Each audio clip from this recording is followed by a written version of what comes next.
Hello everybody. So this is my second attempt at this video because I am terrible at video editing. I thought that I had an editing software that I could do something on.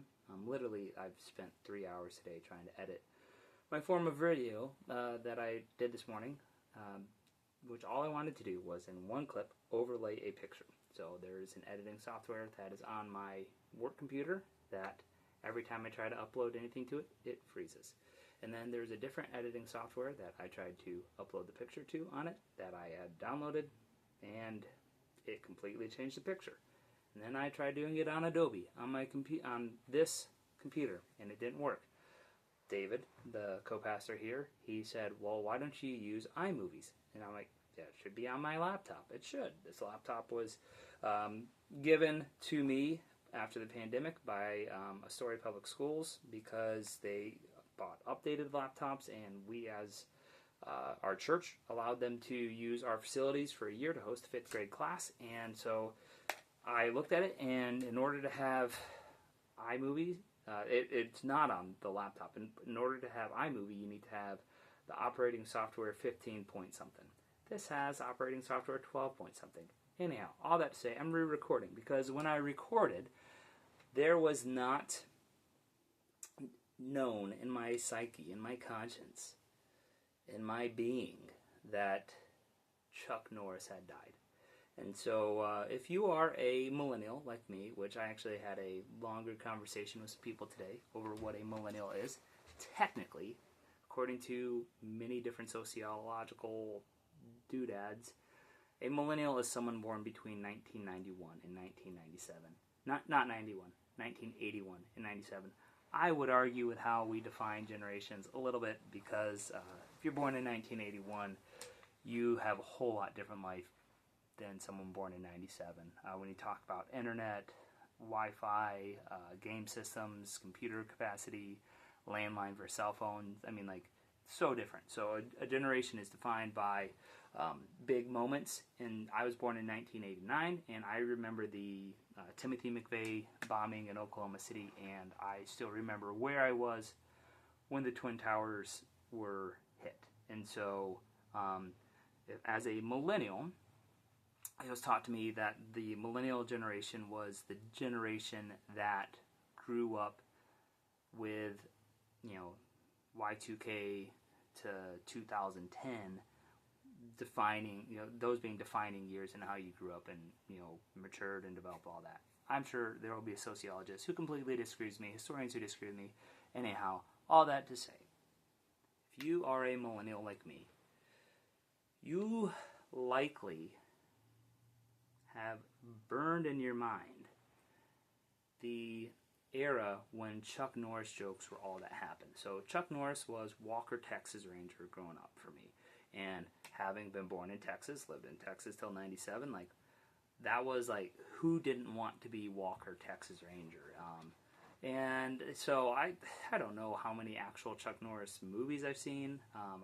I've watched quite a few Walker, Texas Ranger episodes growing up, but like, there was this era in about 2004 to 2010 where like Chuck Norris jokes were the thing. And so the internet was not super quick or available where like you had your smartphone that you could just pull up things. Like this was BlackBerry era where like, pagers were fading out and people had flip phone cell phones to be called. But like, our era of phones, radically different. World's different now. What used to have your iPod or your Zune plugged into a laptop, not plugged into a laptop, plugged into a computer. Laptops were like crazy, expensive, new, all that jazz. But anyhow, you had your portable listening device plugged into a computer that you then downloaded music from. All that to say, there was an era where Chuck Norris jokes were the thing. And so I thought that I would honor the memory of Sir Chuck Norris. He's not Sir, he's not British, but Chuck Norris, who was a pretty devout Christian with some jokes, some Chuck Norris jokes. And I thought I'd do it best by looking up on a website that's older. And so there's Zelda Dungeon, and it is ZD Forums. And so you have to create an account and log in if you want to participate. But on June 1st, 2011, so I would have just graduated from the Moody Bible Institute. Someone said this: these are the rules. Try to keep Chuck jokes as clean as possible. 2, limit to 5 jokes per post. No posting twice in a row. 3, Chuck Norris jokes only. And then 4, don't diss people for bad jokes, no matter how bad they are. And then 5, let's just have fun. And so let's just scroll through these.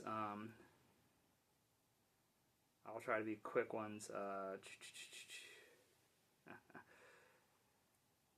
So when Chuck Norris does division, there are no remainders. There's a joke, Chuck Norris doesn't need medicine, medicine needs Chuck Norris. On Valentine's Day, Chuck Norris gives his wife still beating hearts of his enemies. Being very romantic, he considers every day Valentine's Day. That's dumb. Most people fear the Grim Reaper. Chuck Norris considers him a promising rookie. Chuck Norris once kicked a heart. No, yeah. So this one, these are the ones that I grew up with. So Caleb Dampf posted, Chuck Norris once kicked a horse in the face. They are now called giraffes. Chuck Norris got mad at dinosaurs once. Only once.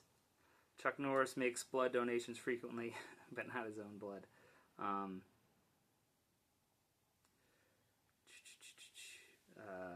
So going through these, Chuck Norris can eat just one Lay's potato chip. Godzilla and the Iron Giant got into an arm wrestling match. Chuck Norris won. If Chuck Norris roundhouse kicked someone Mr. T pitied, the universe would rend itself to pieces. Chuck Norris doesn't run away from explosions. Explosions run away from him. This is really sad now. Chuck Norris will never have a heart attack. His heart isn't foolish enough to attack him. When Chuck Norris crosses the street, the cars have to look both ways. That was by Emma the Cassandra. And so this is one of those just funny things where you go at these jokes, and I think part of the reason why Chuck Norris jokes even came about and around was you watch these old kung fu movies, and the hero, the protagonist, is able to do anything and everything that they want. And so these jokes came out of nowhere, and some of them just make no sense. I'm just terrible at telling jokes, so I'm not going to try to come up with one off the top of my head. Although I do know it was in Expendables 2 or 3 that Chuck Norris, he walks on the screen, and people are like, "We thought you were dead." And he's like, "I know. A viper bit me, and after 3 hours of excruciating pain, the snake died." And one of those fourth wall moments where he knew jokes about himself that he was telling. The Expendables is a very stupid and silly movie series that I don't know why anyone wasted their time on. But that being said, I've wasted my time watching them. So why do all these things about sociology, generations, Chuck Norris matter? Well, right now, we're in the middle of March Madness, where it might be a defining moment in some of those people's lives. Some team might win that someone remembers. That's a really poor bridge trying to bridge March Madness and Chuck Norris and generations, so I apologize. But moving on to March Madness, right now a lot of people are wasting a lot of time watching a lot of stuff on TV. There's a lot of reports that I remember hearing about the amount of time that people call off sick during March to watch college basketball games. And it's just kind of funny. This is a bunch of kids, 18 to 22 years old, playing a game that everyone's stopping their life to watch. Unfortunately, hundreds of $millions are gambled on it, and people are literally wasting their savings on this. And young men who could be just trying to get a 4-year degree are going to be hated by someone because they ruined a bracket. Shouldn't happen. It is fun because you get to see these really interesting storylines. So you have teams where you got fifth-year red-shirted seniors that there's no way that they're going to play basketball after after they graduate. So they're playing their heart out, and then you got the one-and-done guys who are trying to improve their draft stock. You got the legendary teams that have been there all the times. Michigan State, 28 straight years, longest active streak in the NCAA. But then you got schools like UCLA that have a really old history that is what's going to happen now there. All that is fun if you allow it to be fun, but don't let it consume your mind. Sadly, no one really pays attention to women's basketball college championships as much as they should. Western Illinois, which was just 40, 50 miles away from where I was in Illinois, evidently they're in the women's college playoffs, and so that's pretty cool.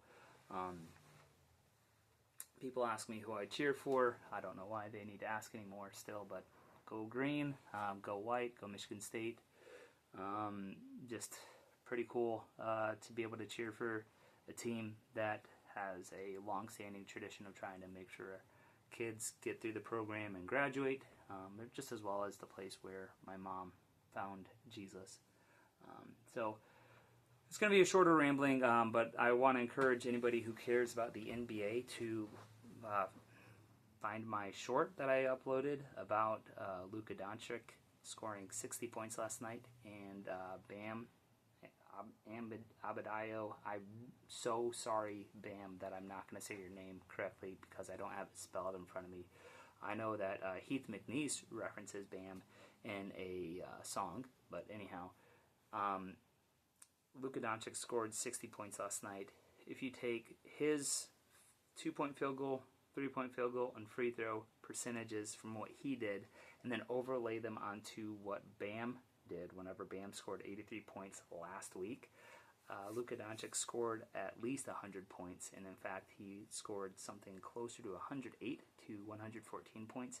And you got to go to my YouTube short on that. I'm not going to try to do any crazy video overlaying of putting that, but maybe I'll try to just hope that all of you will trust me on the math there. But LukaDoncic got traded from the Mavericks just over a year ago. It's funny, people post on YouTube, on Twitter all the time, like the Mavericks fans just need to get over it. You have Cooper Flag now. That's not how fandom should happen. If you have someone get traded that you really enjoyed watching, it should make you sad. And if you're like me, I think that professional teams should not be able to trade an athlete. They have signed a contract with that athlete, and human beings shouldn't be traded anymore. I have a very not happy view of people being traded. I think it dehumanizes, and we already have enough of an issue of how do you have a healthy life as a professional athlete, that we don't need to throw little things like that anymore. Last week, if you looked at my Instagram, you saw that the chaplain for the local semi-professional hockey team, well, professional hockey team, but not NHL hockey team, the chaplain for them, and he's also the chaplain for the Detroit Red Wings. He was here, and it was just neat listening to him talk about being a chaplain.